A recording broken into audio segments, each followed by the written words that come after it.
Well, welcome back to the channel, everybody.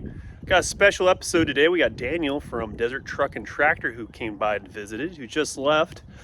He came all the way from New Mexico to pick up a nice service truck, and I decided to do an episode real quick with him since he was on his way through California, so why not? He did an episode of kind of doing a walkthrough of my collection here, and I figured he had a few questions about steering clutches, so I figured, hey, maybe somebody else in YouTube world might have some questions about steering clutches on an international. So we just kind of did frequently asked questions about steering clutches in general, and I made an episode about that. So I hope you guys enjoy it. It was kind of a thrown together episode real quick, but it's always cool to meet a fellow YouTuber out just out and about. So hope you guys enjoy this episode. Well, this is all the components to my TD9, and frequently asked questions I have is where do you get this stuff, what do they still make, and how to assemble it and disassemble it. So this is an exploded view of a TD9 steering clutch, and they're all the same. They're all similar to this, the TD6, the TD9, the TD14, and TD18. They're all the same, but size is just a little bit different, obviously. So here's the main clutch drum, main pressure plate, outer pressure plate, inner pressure plate. The can't remember the exact name of this, but this is what spins inside the center on this shaft. These are replaceable parts here. Brand new clutch plates from General Gear. Brand new inner bearings. Brand new clutch fibers. And this is, they said it was a new old stock, but I think this is a brand new cast. So pretty impressive, all the stuff that they still make for these TD9s. And like I said, General Gear and FP Smith makes a lot of this stuff. And I know Daniel was just saying he came from FP Smith, so I'll have Daniel come in and maybe ask some questions about this. He was talking about it a little bit too, about questions, and maybe he's gotten some different questions than I have. So yeah, FP Smith actually has a surprising amount of new old stock drums. I know they have them for the TD14s and 18s.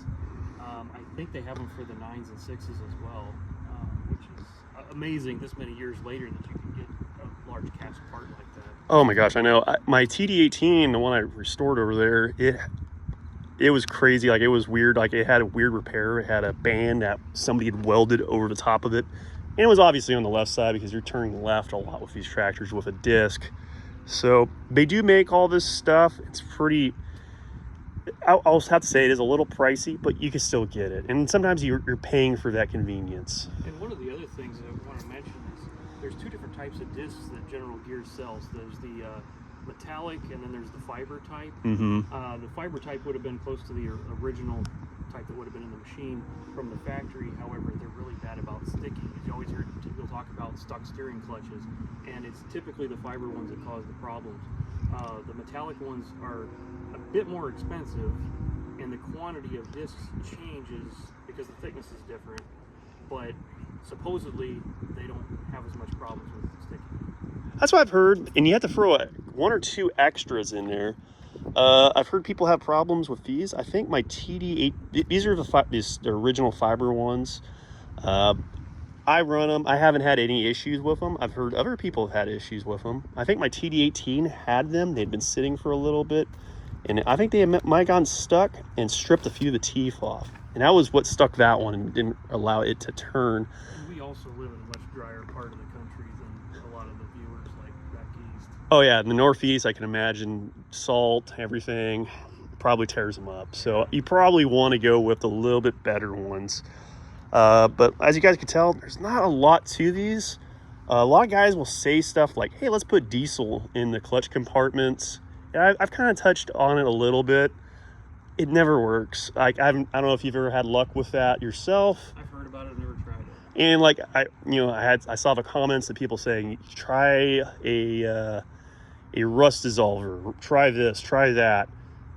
I've never heard of anybody having any luck with them unless it was like over a winter and like one season of it not working. But if it had been many, many years like this thing was, my TD14, my TD18, and a lot of D2s, I don't think you're going to have any luck doing any of this stuff.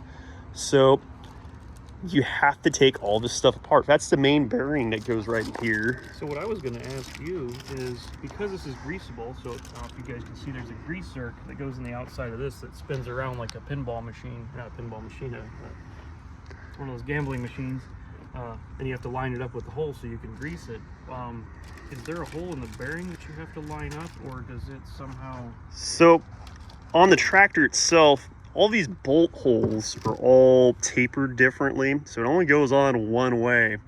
And the flange inside the compartment, we could always talk about it, like I could always show you guys, but the flange that goes in the compartment, there's a little cut that this tube lines up with.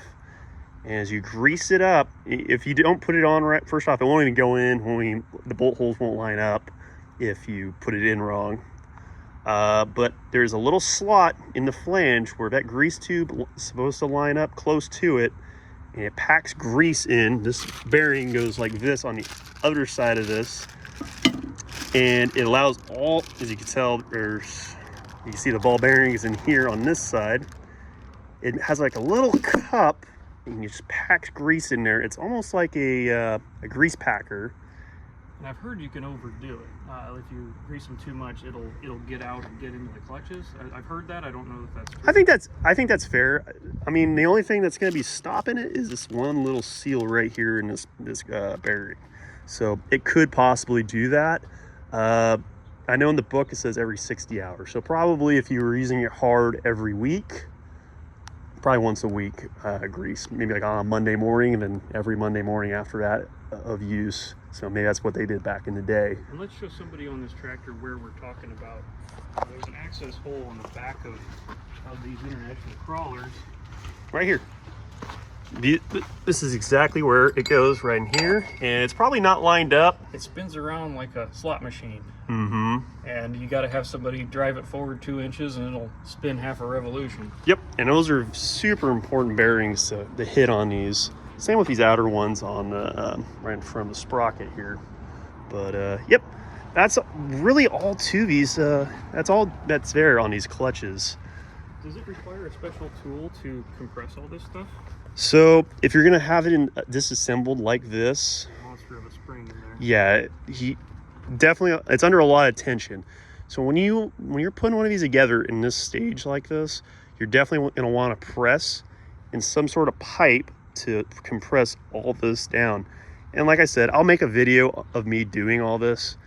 They do fight a little bit, I will say. My TD18 was a fight putting it back together, and it didn't look quite right when I put it back together, but it ended up working out just fine. I'm really glad about that, because it would have been a pain to have taken it all back apart. But yep, that's really all that's to these clutches. And like I was saying in some of the other videos, this is a replaceable part also.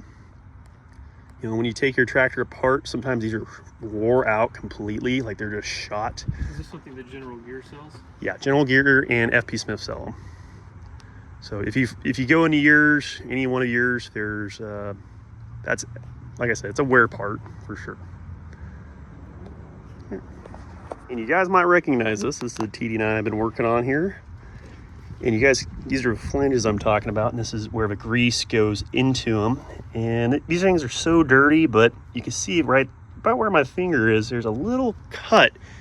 Maybe Daniel, you want to take a look too. I think it's right here. That's what you're looking for. You'll make a white mark when you pull these out. I usually use a paint pen or a Sharpie. So the clocking is important. Are the holes drilled in such that you can get it wrong? Yes. Okay. Yes, they're all drilled into it wrong. So you might have to, you're definitely gonna have to make a mark on that.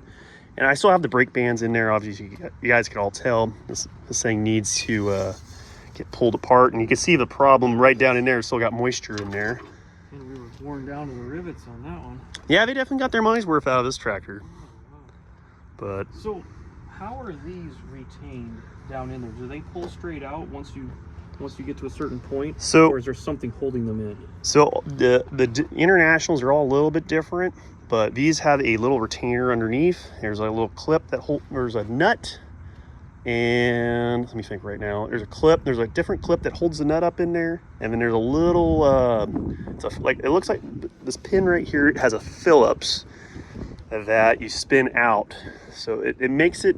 It's definitely difficult if it's seized up, and right here, these braces to the track frames. So this part right here goes all the way over to the track frame. That's what connects the tractor all together. With those in place, it's very important. You can't even take the pin out. So if you're fighting it like I did and it was stuck, it took me about a day to get just that fork out. It was a fight the whole time. I did a little short on it here recently of me winning finally. It was not a fun process. So yeah, this one, like I said, this one's been a fight the whole time, and I really need to motivate myself to get these brake bands out, because that's all that's left once I paint the clutches and assemble them. Can you change the brake bands without removing the platform? I've heard that you can, but that looks like a nightmare. With it, probably when they were new, I think you could, but I don't think you can anymore. Like they're, like once they get stuck to the point that these are, I don't think you can, because they're just so terrible. Just pins and everything stuck on them. Like the pedals on this one are just absolutely, yeah, solid. So I'm gonna have to figure out where I need to start heating things and taking them apart. So I love this PTO. You don't see a lot of these. yeah, the belt pulley is really cool. Oh, and That's broken. yeah. I broke that one off I wonder here. if it's the same as like a Farmall M or. I think they're the same as an H. So I'm gonna have to make one. That's one of the main reasons why I bought this tractor, was because of the belt pulley. It's pretty cool. That is. I think I got this in Rio Vista, which is along the river, Sacramento River area. I think this tractor just drove itself out and ran a belt pulley and a pump. What turns it on and off? Is it this lever here? I think so, yeah. I haven't seen it spin. I've had the clutch engaged on it, but I haven't seen it spin yet. I'm kind of afraid to, with all the nails and everything. This is the TD9 that you made the video of winching up, and I got all excited because there was an international truck in the background. Yes, Okay. yep, that was it. Yep, that's it. And it's got the nice tracks on it and everything. It's a very nice tractor. This is a pre-war tractor, 1940, I believe. It's like a 4-digit serial number in the 1500 range.